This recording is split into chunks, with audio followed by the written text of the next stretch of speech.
বৈশ্বিক ইভেন্টে বাংলাদেশের পারফরমেন্স নিয়ে কটাক্ষ করলেন বিসিবি পরিচালক নাজমুল ইসলাম। জানিয়েছেন, বিশ্বকাপ না খেললে ক্ষতিটা ক্রিকেটারদেরই। বিসিবির ক্ষতিগ্রস্ত হবার কোনো কারণ নেই। ক্রিকেটারদের আর্থিক ক্ষতি পুষিয়ে দেয়া হবে কিনা এমন প্রশ্নের জবাবে ক্রিকেটারদের তুচ্ছ তাচ্ছিল্যই করেছেন নাজমুল ইসলাম।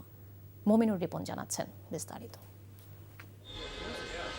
ভারতে অনুষ্ঠিত হতে যাওয়া টি-20 বিশ্বকাপে বাংলাদেশ খেলবে কিনা এ নিয়ে যখন সরগরম ক্রিকেট বিশ্ব, ঠিক তখনই নিজেদের ক্রিকেটারদের নিয়েই বিস্ফোরক মন্তব্য করেছেন বিসিবি পরিচালক নাজমুল ইসলাম। দীর্ঘদিন ধরে যে ক্রিকেটাররা বাংলাদেশকে বিশ্বমঞ্চে প্রতিনিধিত্ব করছে, তাদের পারফরমেন্স নিয়েই প্রশ্ন তুলেছেন তিনি। যে আমরা যে ওদের পিছে এত খরচ করতেছি, বিভিন্ন জায়গায় গিয়ে ওরা কিছুই করতে পারতেছে না। আজ পর্যন্ত আমরা একটা শিক্ষা আনতে পারছি?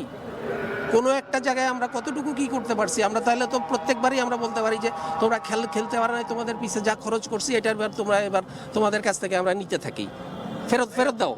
এখন ধরেন যে বোর্ডটাই যদি না থাকে তাহলে ক্রিকেটাররা থাকবে কিনা, এই প্রশ্নের উত্তর দেন আমাকে। সাবেক অধিনায়ক তামিম ইকবালকে ভারতীয় দালাল বলে আখ্যায়িত করে আগেই সমালোচনায় এই পরিচালক। তার দাবি, বিশ্বকাপে অংশ না নিলে বিসিবির কিছুই হবে না, ক্ষতিটা শুধুই ক্রিকেটারদের। 27 সাল পর্যন্ত আমাদের রেভিনিউতে কোনো কিছু হ্যাম্পার করবে না, কারণ হচ্ছে 2022 সালের যে আইসিসির ফাইন্যান্সিয়াল মিটিং হয়েছে, সেই মিটিংয়ে that has already been set. এর পরের কোনো বিশ্বকাপ বা এর পরের কোনো বাইলেটারাল সিরিজ বলি, ইন্টারন্যাশনাল বলি, সেগুলোর সাথে এটার সম্পর্ক থাকতে পারে। 2-1 দিনের মধ্যে বাংলাদেশের বিশ্বকাপ ভেন্যু বিতর্কের চূড়ান্ত সিদ্ধান্ত হতে পারে বলেও জানান তিনি। Mominur Ripon, NTV news, Dhaka.